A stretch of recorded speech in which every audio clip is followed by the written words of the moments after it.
Hello everyone, Hello? Yes, this is Jason Parker. That's right, this is a channel about magic! Hey guys, welcome back. You're probably thinking, it's the beginning of the video. Jason's gonna plug his Patreon now, isn't he? No, I wouldn't do that. I wouldn't talk about all the cool magic tutorials I've filmed on there, all behind the scenes videos about how we can connect together as a community and you can help support this channel against constant demonetization. Yeah, I'm not gonna talk about any of that stuff. But, unnecessary hand gesture, what I will do, since I'm not going to show you a magic trick at the beginning, is we will resume with random questions with you and me. This is the 4th episode of Random Questions, and this segment lasts about 15 seconds, depending on how long I blather on right now. Question number 4. What part of the human face is your favorite? Think about it, wait, think about it, and then leave a comment below. And towards the end of this video, if you make it that long, if you are a loyal viewer, I will grace you with my own answer. Shake on it. Alright, Aruni, back into the main purpose of this reaction video, which is we're going to take a look at Jandro, a magician from Spain. In fact, he's been on Penn and Teller's Fool Us before. I reacted to him. You can check out that video up here. He had a very creative concept last time when he came on. He had his hand stuck inside of like this Lego block, and he came on the show like that, and basically Penn and Teller selected a card, and they broke it apart, and on the inside was the prediction. And he ended up fooling Penn and Teller. I really liked that act because it left a lot of room for discussion. If you check the comments below, people are discussing all possible different ways it could have been accomplished. You know, it left some room for your imagination. Anyways, I thought that was a very unique act, and Jandro seems like an incredibly creative guy. And for that reason, I'm very excited to see what he's got in store for us on his second round on Fool Us. Still dealing with these beasts. I'm counting every day until the repair shop has fixed my AirPods. I said it before and I'll say it again. Life is pain.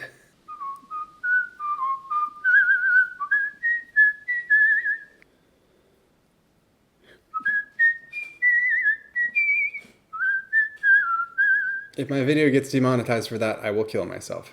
Alright, no further delays, let's get this party started. Last year I fooled Penn and Teller. In Spain I do magic tricks every week in TV, so I thought making one more for Penn and Teller would be easy.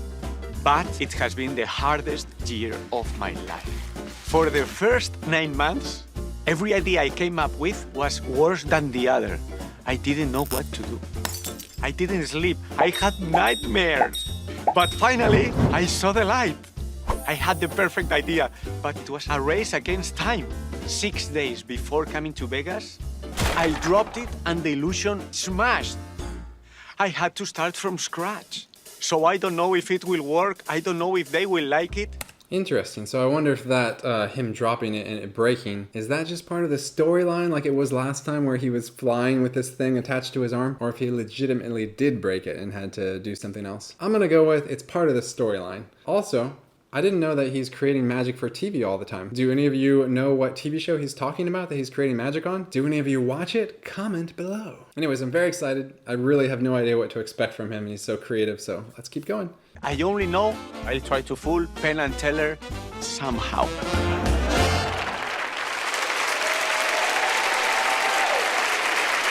Back again from Spain, please welcome the charming Jandro. Hola! Hello! Hola, buenas noches, everyone! Welcome to my TV show, Jandro Fools Penn and Teller. Because for me, fooling Penn and Teller is like making love. I only do it once a year. And it's tonight! Yeah! I'm very happy! Let's do it very quick. I have seen the future. How? And I have drawn what I have seen. I like how that's his answer. I've seen the future. How? He actually doesn't address it, just, you know, sound effects. I like that idea, actually. Next time if I'm running late to meet up with a friend for a coffee or something, they'll be like, hey, Jason, you're 30 minutes late. And I'll be like, seems like it would work. Anyways. A picture. There. Let's make this very easy. Teller, you can help me from there. You have there the 4 suits of the poker deck. You have hearts, you have a spade, you have diamond, you have flowers, you have everything. So can you get the one you want? Can you get it with one hand and put it over your head? And the rest you can throw them. And with the other hand, can you put a number with the other hand over your head also? So that should be the 2 of diamonds. Okay. Wasn't that similar to the selection he made last time? With the Lego block on his arm? I thought Teller selected the 2 of maybe diamonds? Or is my memory dying as I am dying? Proceeding. Okay. It's better a black card. It's more for TV. So no problem. If it goes wrong, it's your fault. Okay. So you remember the card, okay? Because you are not going to believe it. Here, I have. What do you have? A white canvas. Did I fool you? Maybe you didn't understand. It's a very special canvas because it's made of plastic little bricks, all of plastic. And this is the future. This is the future. You selected the card in the past. Now we are in the present. We have to wait. How much? Not much, 2 or 3 days. Or we can try to accelerate the future, okay? Penn, can you come on stage and help me? Good applause for him, please. Come. Come, here, please, help me with this. Help me. Help you? Yes, can you bring everything? Everything. I cannot do everything. Of course. Look. And the idea is very simple. We have to put all the bricks, the ones you want, you put them in, you can... That's kind of funny that he's going the Lego route again. You know, the first time he had a big block made out of Legos surrounding his fist in the prediction. This time he's got a canvas made out of Legos and a bunches of boxes of Legos, like 4 or 5 boxes of Legos. Also, I was just thinking it's kind of funny that earlier they had these cards on the table for Teller to hold up to make a selection of a card. Like, why do you need cards to make a selection? At first I was looking at the cards really carefully. Is there something fishy about them? But then I realized he's just doing it so that Teller can be involved, so he can make his silent selection. Also interesting to consider the fact that that limits Teller's selection from ace through 10, because if he's just going to hold up fingers to represent a number, he can't go to 11, 12, or 13. Maybe not important, just something I noticed. Back to the Legos. I put them anywhere I want. And one question I want to tell you, one question. Are you hungry? Yes, I am. Yeah, because this is very good for vegans. No meat, only plastic. Then you die, but okay. Put. Okay. It's good for you? Very good. Now I need your help, please. Okay. Do it as I say. Okay. Okay. Oh. Can you put yourself here? Here? I can put myself There. here. I can be here. When I say, I will count, okay? I will count in Spanish so that everyone understands. I will say, 1, 2, 3, ya. Ja. Ya. When I say ya, we have to throw all to the canvas. Okay. Okay? 1, 2, 3, ya. Okay? Ya. And Teller, can you imagine holding the card you selected, okay, like this? You don't have to do it, only imagine. Okay, perfect. Watch his face. Watch the canvas. Are you ready? 12 months of my life for only this second. Okay. 1, 2, y 3, ya!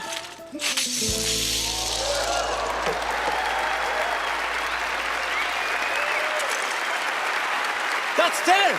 Look at his face. Teller, can you come? Can you come? Can you come here? Get from here. And from here. Hello. We have to get. It doesn't. It's very, very fragile. Very fragile. Very fragile. Very fragile. Teller. You got the card the wrong side.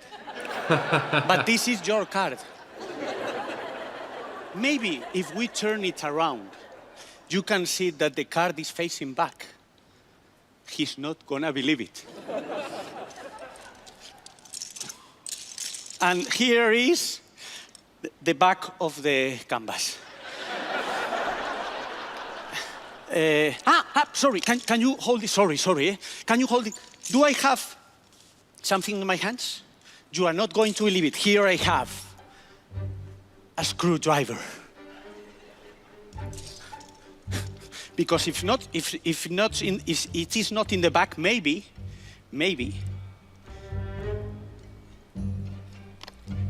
I have it. Here's a card, a thick. This is for you. Can you show it to everyone? The other way. The 12 diamond. Yes. Wow. Yes. ¡Ha salido! Oh, thank you. Oh my. Ladies and Thank you so gentlemen, much. Jandro!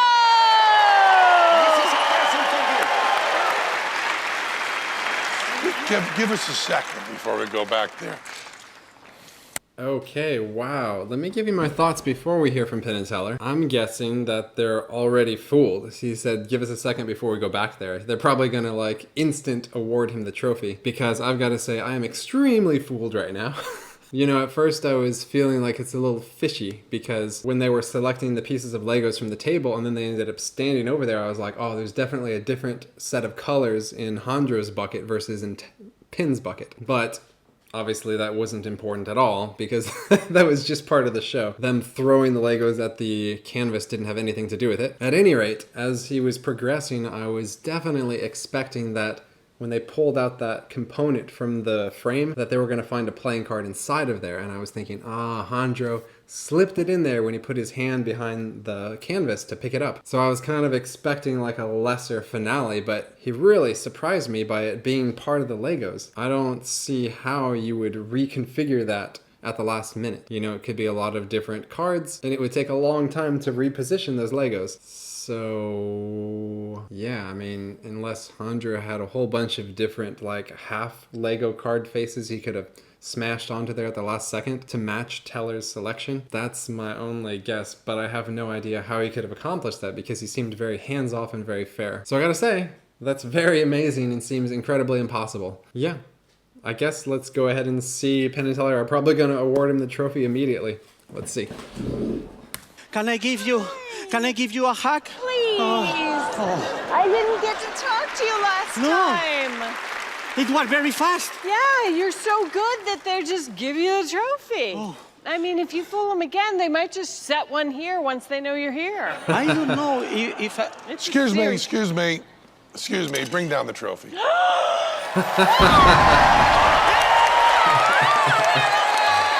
words? Oh, come on! Vamos! A two-time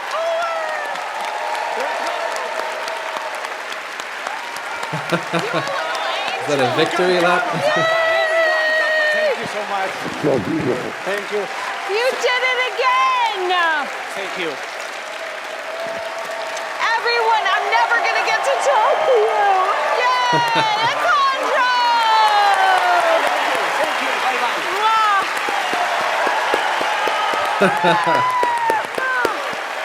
Penn and Teller just added an act to their Vegas show. Will they add another fooler to the bill? Find out right after this. Wow, well, that's pretty extraordinary, and Jandro has to be the person we know the least about, since Allison never gets to interview him.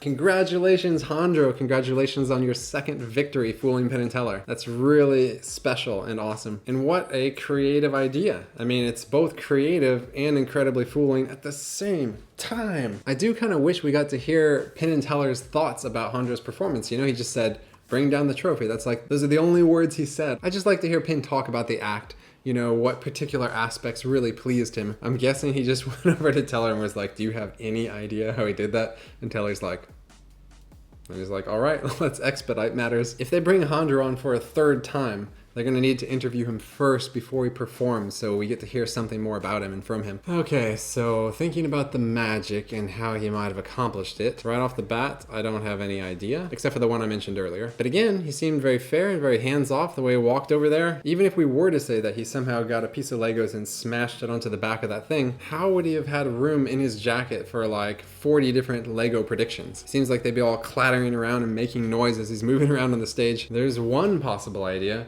that he expected Teller to pick the 2 of diamonds, and because he did, he was able to simply reveal it. And if Teller had picked any other card, he would have had a different procedure to replace that. So he just got really lucky Teller named the 2 of diamonds. But I doubt that's the case. Although that is the thing that happens sometimes in magic that magicians like to be prepared for. So good job, Jandro. Congratulations on winning the trophy a second time. And what about all of you watching at home? What did you think? Leave a comment below. He definitely seems to be one of the more creative magicians I've seen on the show, especially creative in the combination of winning. And now, you know what time it is. I don't even have to tell you. It's Aesop's Fables story time because we're so accustomed to learning wisdoms, nuggets of wisdom. And I have selected randomly chapter 19, The Lion and the Mouse. A lion, asleep in his lair, was waked up by a mouse running over his face. Losing his temper, he seized it with his paw and was about to kill it. The mouse, terrified, piteously entreated him to spare its life. "Please let me go," it cried, "and one day I will repay you for your kindness." The idea of so insignificant a creature ever being able to do anything for him amused the lion so much that he laughed aloud and good-humoredly let it go. But the mouse's chance came, after all. One day the lion got entangled in a net, which had been spread for game by some hunters, and the mouse heard and recognized his roars of anger and ran to the spot. Without more ado, it set to work to gnaw the ropes with its teeth, and succeeded before long in setting the lion free. "There," said the mouse, "you laughed at me when I promised I would repay you, but now you see, even a mouse can help a lion." Remember you guys said it was a good idea if I did different voices? What do you think now? Regretting your choice? Okay, I like this story. This is something I can work with. There's no moral of the story listed, so I'll just say the real moral is don't underestimate people. Don't judge a book by its cover. Sure, you may think it's weird that I'm reading children's stories to you at the end of a reaction video, but once you get past that facade, then you understand how we dig deep into the wisdom and we apply it like a sunbalm over the face of our lives. How it enriches us incredibly, leveraging the knowledge and intelligence of our ancestors. And also, because the lion showed a kindness to the mouse and decided to spare his life, the lion was rewarded. He'd essentially built up all this good karma. So moral number 1, don't underestimate others because of their appearance. And moral number 2, be kind to others and sometimes it can come back and it can save your bacon, even if you're a lion. Would have been a lot better if this story was called The Pig and the Mouse. Oh, I thought of a third moral. Good things come in small packages. That's an expression, right? But also good things come in big packages. So pretty much all packages are okay. And if we're to apply this in some more practical way, do nice things for people. Even if you aren't expecting that they're going to pay you back, well, that's okay. But there's a big chance that they may repay you someday. You're building up that goodwill. You're networking. You can't be someone in life who's only taking, otherwise no one will want to give to you. See, this is a cool fable this time. There's a lot of depth in there. There's a lot to interpret. Or maybe it's just because of all the coffee I drank today. So that's about all the interpretation we're going to get out of this one. And thanks for being here. Thanks for watching this video. I really thought Jandro did an excellent job with his performance. And even the artwork of Teller holding up the card on that Lego thing looked really cool. Guess what? That's right. I completely forgot to answer the random questions with friends from the beginning. Finished filming the video, took everything down, started charging the battery again and relaxing, charging my batteries, and then it hit me. I made a promise to you to put my answer at the end of the video, and if you came all the way here, I'm not gonna leave you high and dry. So I decided I'll just film this quickly on my iPhone. Pardon the low production quality. See, this is what you get if you join my Patreon group. No production quality at all. Just you and me connecting on an intimate level, if that's something you're interested in. So what was the question? It was, what is your favorite part of the human face? Let's see. I think my favorite part of the face will be this part right here. The corner where your mouth stops. Because imagine if your mouth didn't stop. That'd be kind of creepy, right? If it just extended all the way back here. We look kind of like a dog or an alligator or a dog-a-gator. Anyways, it would not be pretty. That's something we want to avoid. That's why this is my favorite part of the face. What about you? Leave your comment below and I will read it and I will smash heart on your comment. So yeah, that's my answer to the question, and back to your regularly scheduled reaction video. By the way, it looks like I'm approaching 100,000 subscribers, so I wanted to say thank you to all of you guys for supporting me, for clicking the like button on the videos and sharing it with other people. That has helped the channel grow, especially for those of you who have made it to the end of the video. I feel like you people are my core supporters, you know? And so I really do appreciate that. Yeah, as I'm looking at it right now on Tuesday night, it is 95,610. And if I look at the subscriber growth rate, it looks like I'm averaging about 170 subscribers a day. So, hey Siri, what is 4,500 divided by 170? So 26. If the growth rate stays the same, I should hit 100,000 in 26 days from now. But you can't really predict using stuff like that because a month ago, I was supposed to hit 100,000 based off the growth rate before that. Unfortunately, the growth rate has really tanked a lot compared to 2 months ago. It might be 2021. At any rate, my birthday is near the end of November, and so I'm hoping we'll hit 100,000 before then. That'll be my birthday present. And yeah. If that does happen, I don't know if I should make some kind of a celebratory video. Probably should. Last time I did a live stream, but I generally don't like doing those on here because I feel like the YouTube algorithm penalizes your channel if you do live streams. So we will see. Maybe I'll do a celebratory live stream on the Patreon group because I could do a private live stream there that shouldn't affect the channel. Or just make like a quick, like 45-second video just saying thanks to all the subscribers on YouTube. Maybe I could do that. What do you think? Would you watch a 45-second video? If you've made it all the way to the end of this video, I'm pretty sure you would. But you also represent 3% of my viewers. Again, thank you. You're the best ones. You're better than all the rest. You're the best around. Nothing's ever gonna get you down. And who knows, maybe now you'll never watch the end of one of my videos again. At any rate, I think this officially signifies the end of the video. So thank you for being here. Hope things are going well for you. I'm feeling much better. In that last video I had kind of a cold, but I'm 95% healed. So keep it magical, keep it real, and I'll see you next time.